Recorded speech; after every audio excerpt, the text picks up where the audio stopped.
Happy New Year. It's New Year's Eve on the eve of 2023. What's a big goal you have for 23, Oh Jonathan? boy, I need to start thinking of my goals. I I've been so know. busy wrapping up the year. Yeah. I love writing, developing gamified courses. So I'd like to do more of that for our Gamified Learning Academy. Mhm. But my time should not be spent as leading a company. I shouldn't be stuck in design because I really get into the zone, but I love it so much. So I want to learn more. I want to meet new people every week. I want to meet somebody who's doing gamification Yeah. and talk with them about what they're doing in every industry, in any venue that it might be happening. I want to meet more people and talk to more people this year. That's one of my big goals. Yeah. So you That's a got good none? one. Yeah. That's a good one. Yeah. So on the 12 days of Christmas, this is day 7. So yesterday, Friday, we had a super fun Game Garage last night. We're coming back with Game Garage in January 13th. We'll start back up again. We've got a brand new membership model for you that we've been wanting to do for years now. Jonathan's been talking about implementing it, and we just haven't really been in the place to do it. But we are this year. And so with different levels of membership, of course, will come different access and privilege and status. And that happens to be the 7th day of the 12 days of Christmas is 7 Swans a Swimmin'. Now, swans were considered a super status symbol in the 18th century in England and France. And in fact, up through 1998, your swans had to be like branded. They had to have your sign on it. And it was still considered treason if you killed somebody else's swan up till 1998. And now it's just simply illegal. So if anyone gives you a swan, you probably should give it back. You could probably be in some trouble. But with 7 Swans a Swimmin', we decided to focus on status because it was a status symbol. And status is one of the 16 core motivators that we examine. When we design learner personas, we implement what's called the Reese motivational profile. There's 16 core desires that we all have. They're all on a plane. It just depends on like how much or how little you have of that individual desire, core desire. And then we start mapping out personas to look at what mechanics for the learners we're designing for will match that motivator. So Jonathan's identified about 199 game mechanics that we could use with these core desires. And so today I wanted us to talk about the status desire. And Jonathan's our chief motivation officer here at Sententia. So he's written a fantastic book, and my name's on here too. And every time I read anything, I think, damn, I am a good writer. I'm really good. And then I have to remind myself, well, it wasn't really me. I might have had ideas, but he's the actual writer of it. So chapter 13 is the core desire of status. So talk with me about the desire for status. Yeah, status is an interesting one. So just to back up for those of you who haven't been part of the Sententia process, so Dr. Stephen Reese did something that has never been done in the history of the field of psychology. And that's the first and only so far empirically based, that's what's important there, taxonomy of human needs and desires. And so it's very scientific, but I'm not going to take the time to get into here. But like Monica was saying, we all have these desires. What makes you different from me, you different from your learners, is the emphasis you put on any one of them. That's where she was saying there's this gambit. And so when we're in the middle, it doesn't really drive our personality. It's when we want more of something or less of something than what it is average, what life gives us, then that creates our personality. So for instance, to take social contact, the desire to be around peers, life gives you access to your peers just on a regular basis at work. If you want more, then you're going out to happy hour. You probably have great plans for this evening, which is probably why you're not seeing us live. It's because you're hanging out with your friends, celebrating New Year's Eve. If you have a low desire of social contact, you're probably staying at home, probably being asleep long before the ball drops in New York City. And so it's not a right or wrong thing. It's just on that gambit.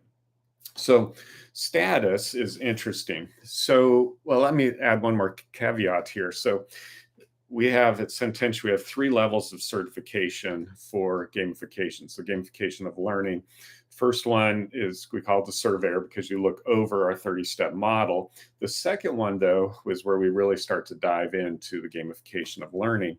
And so I believe it's in week 3 or 4, module 3 or 4, is when everybody takes the Reese motivation profile, so that we can first of all see where your blind spots might be, and to anticipate where you might be different from your learners. So I have a lot of good data from doing this for, I don't know how many years we've been offering the Reese profile, but six maybe 6, 7 years. Yeah. So there's a significant amount of data about our learners. So one of the things I will assume about you is, with status, is interesting because it's about, most people are an average.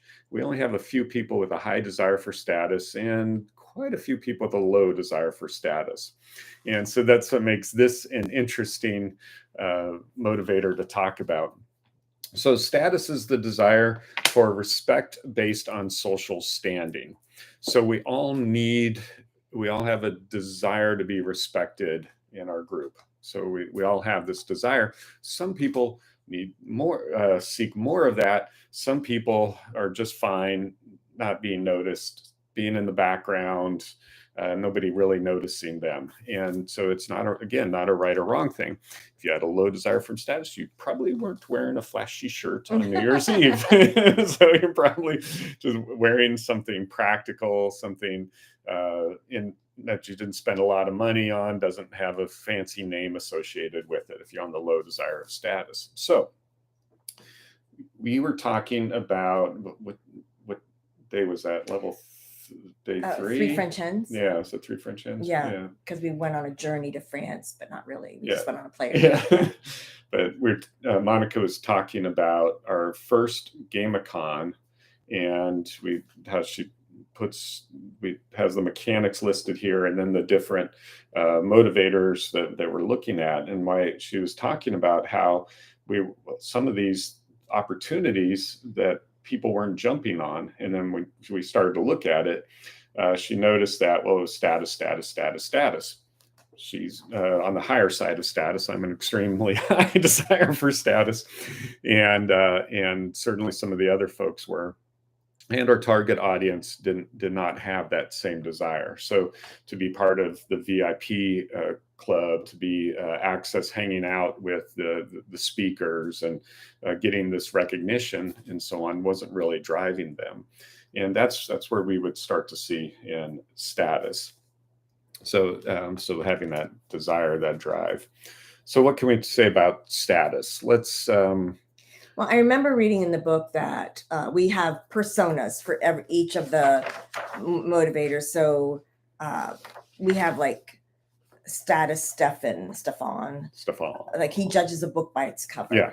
So it's got to look good, or he's going to assume it's trash. Whether it's like the best course ever written, if it doesn't look like it was exclusive or designed well, or...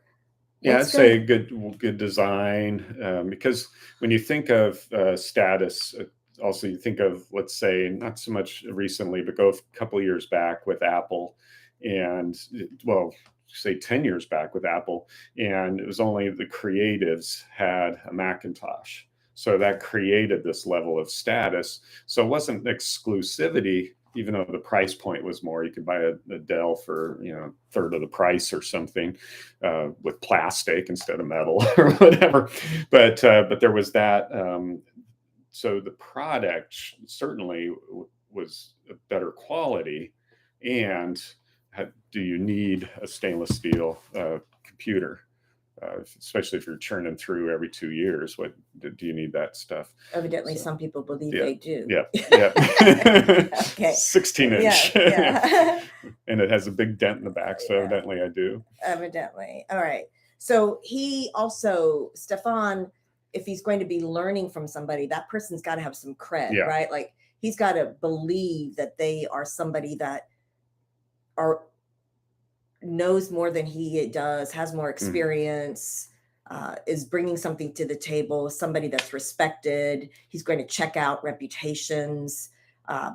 He probably looks through reviews to see if things have 5-star reviews. No? No. And the reason for that is people that are really highly motivated by status don't necessarily take the word of people they perceive as average or low status. Yeah. So, but yeah, that being the authority, and so that might not be natural for you to say, hey, look at me, I'm smart, I know what I'm doing, I've been in this field for a while. And if you're wanting to appeal to people with a desire for status, they don't want to be hanging out with an average person or a loser person.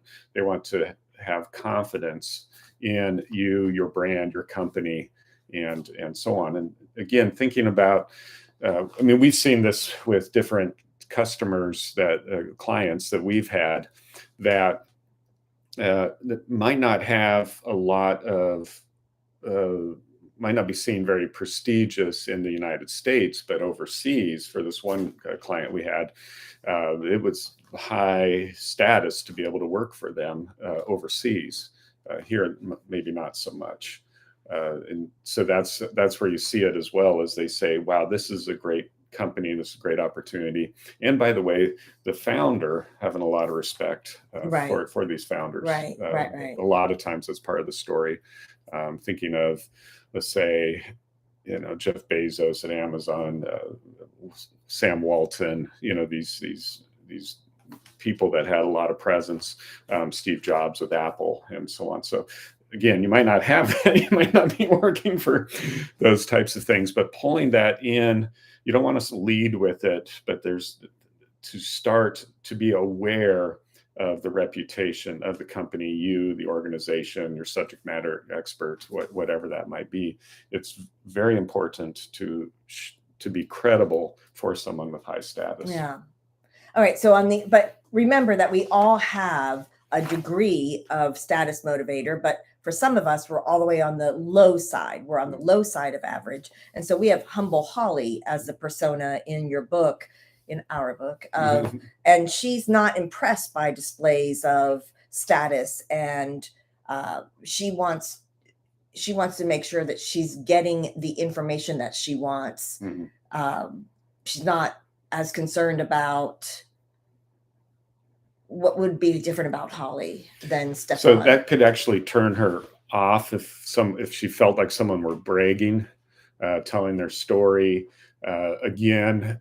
So where I would get criticized, just again, because of displaying status is important to me, well, then he must be a snob, stuck up, and these types of things, because then it becomes about, look at me, look at my shirt I'm wearing. So Humble Holly would never wear something that gets noticed in a room. And so she would always be comfortable. So then therefore, and this goes back to another thing I didn't bring up at the beginning, the concept of self-hugging. So self-hugging is not only do we think everybody should be like us, but that they are like us. So when people make decisions that we wouldn't make, when they do things that we wouldn't do, they must be wrong. So for instance, Holly, not putting her down at all, she's not a real person, so don't worry.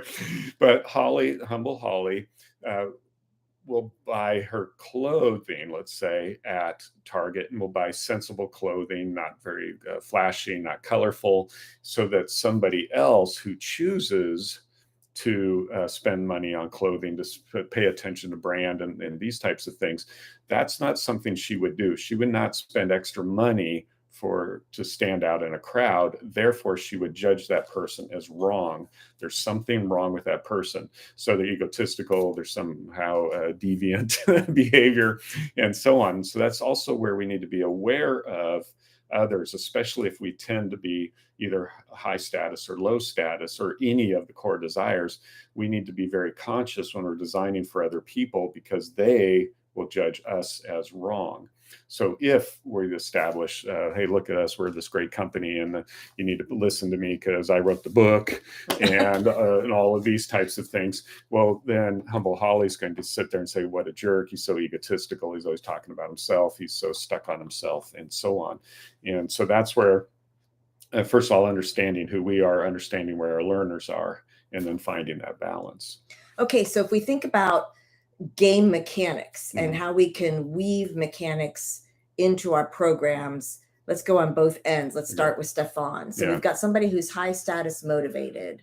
What would be some of the things that would appeal to status? So not just Stefan, but people in the middle. It's easy to talk about people way over here, but average folks who are average status still like to have status within the group, inside of their group. So if you think of in-game avatars, let's say, even if someone doesn't have high status, it's fun to outfit for most people, for a lot of people, most people, because most people are normal. It's fun to outfit our avatar, and it might not. Sometimes, if we have a higher status, maybe we're looking up to. Trying to think, I don't even know who's big in Fortnite right now, but there's usually some sort of somebody in culture that is releasing their avatar, and then I can decorate my character with that avatar. So that makes me feel better status, because the one I thought was funny is back when Deadpool it was about 1.5 years ago, and everybody's all of a sudden dressing up like Deadpool. And so that's interesting, because now it's not about what kind of player I am. Now my avatar is cool like him. And I think Darth Vader was a little bit ago, and so on. So that is fun for a lot of people. Not going to be as fun for the low motivated, status motivated people. Why would you spend extra money, extra time decorating your avatar? It doesn't change play that much. So why not just go out there with just a stock character and avatar and just start shooting, building first and then shooting people. Mm-hmm. But so that's where to realize that. So decorating our avatars for people who are high status. So let's say people in sales, marketing, creatives, a lot of times will have a motivation for status. So thinking about what can they do to, especially let's say if an avatar is there, to first of all create their own, but then make it exclusive content, so that if everybody gets a helmet, that's not going to be very interesting to them. If I can have a helmet that has a mohawk down it, then that becomes fun, engaging, interesting for me. And then the low status people don't care. They're not going to waste time on a mohawk, purple mohawk helmet. So it needs to be things like an early access, or some kind of special privilege, or there's only 2 in the world kind of, but thing with status is status doesn't work if other people don't see it. Right. So we have to have a way for them to display their items, whether it's like a trophy shelf that they can display the cool things that they got, and they're the only ones that have it. Because status does no good if no one else sees it. There is no status if no one else also can see it. What's funny, I was thinking about when we had our friend from South Africa come and do some work with us a couple of years back, and he was like off the scales, low status. And I remember him because we were talking about like privilege as far as getting on an airplane. Because I think at the time I was like super duper double gold sapphire ruby elite executive at American, and I was like, oh, I get to get on first. And he's like, who cares? That's just, it really, I think he said, that's just stupid. Like he saw absolutely no, what? We're all getting on the airplane. What value is it to be the first ones to get on? Well, there's lots of perks that come with that. But I also liked the idea, because I remember when I lost status, when we started flying a different airline. And I remember thinking, oh, everyone's going to see that I'm just average now. I'm just boarding. And that's that's called a spotlight fallacy, where I think people actually even care. No one's looking at me. No one's thinking about, oh, she's just an average flyer. No one at all. But to me, it was a big deal. I felt like, oh, I'm just here with everybody else now, just waiting in line to get on the same plane that everyone else is. Yeah. So this was interesting thought process I had about, I don't know, maybe 6 months ago now, was because you would think leaderboards would appeal to a high motivation of status. But then I started looking at my own behavior, and I don't really participate in leaderboards. It's not that interesting to me. And so I started to think through this. So this is just self-reflection. There's no science behind this, but just thinking about, because that's what you would think. Look at, I'm number 2 on the leaderboard. And then I had the realization, so to think of Monica's experience with leaderboards. So when she was, when gamification was this thing, it just was getting moving. And so there was this leaderboard in the UK that was charting who were the big influencers in gamification. And of course, she's building her company, building the brand, and it was very important for her, not just for status, but for the company and the brand, to rank high on that leaderboard, in which you did consistently month after month. She was, at least in the top 5 month after month after month. And then part of it was, then I think yours was your high acceptance brought it down, because she realized she was gaming the system a little bit to get those up there. Whatever they were measuring, that's what she was going for. And I don't know about your experience, but how I would have experienced it is, once other people that I didn't perceive had influence inside of the field, when they started gaining on the leaderboard because they were tweeting all the time and doing these things, if it were me, that's when I'd say, well, this is a stupid leaderboard if that person is on number 4 or number 5 or beating me or something like that, because that person is, in my perception, does not have my stature, my standing, my knowledge, or in this case, Monica's knowledge and standing inside the gamification community. So leaderboards can work for people of high status, but only if the people inside the leaderboard are important to them, right? Have status.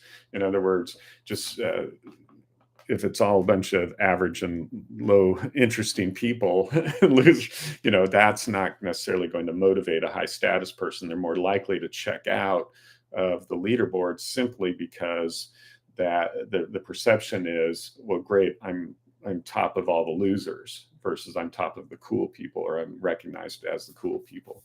So just to be aware that we think that leaderboards would appeal to a high motivation for status, and then we'll say, well, why didn't it? And that's probably why. It's probably, what does the leaderboard mean? Well, and I think it's one, I don't know if this is what this is, maybe it's power, but also that sense of fairness. Because as soon as I realized it could be gamed, I lost all interest in it. Because to me, then the people who were at the top, they knew how to game it and they were gaming it. And other people were getting on there who I had never heard of before. And just because I never heard of them doesn't mean that they aren't credible. But within this small community of gamification at the time, pretty much we knew, or had, at least heard of, or heard somebody else referencing somebody's work, right? So there was a really small community at the time. And when you start seeing these people that, like, well, who are they? I lost all interest in it completely. I stopped even looking at it. I didn't even care. I don't even care who's on it, because it's just not, if it's not fair, if it can be gamed, if we don't know these other people or how they got there. So I think I think it's something that can work, especially like with salespeople. We see that it works, but they also have to believe that it's a level playing field, that there can't be some kind of arbitrary action that was taken that influenced that leaderboard, not their actions. It has to be their direct actions that influence it. Yeah, that's good. It's such a fun, when you think about all the different, there's 16 of these core desires.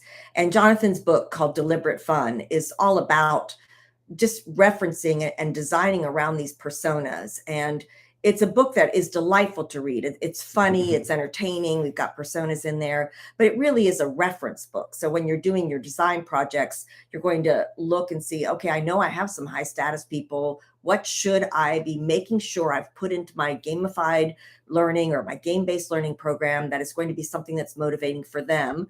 Or contrary, on the opposite of that, I've got a bunch of people that status really isn't what makes them tick. So if I waste any of my energy on mechanics that are, exclusive, one of a kind, you're the only one that they're not working towards those either.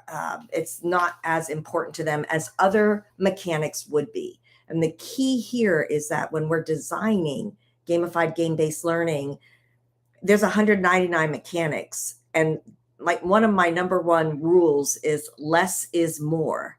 Just because we can doesn't mean we should. We don't want to just pepper in there a bunch of mechanics. It's just going to make it clunky. It's going to slow down your learners. They're going to get frustrated. So we've got to be strategic on which mechanics we do use in our design so that it is triggering. And the word is satiate, right? Satiating those core desires.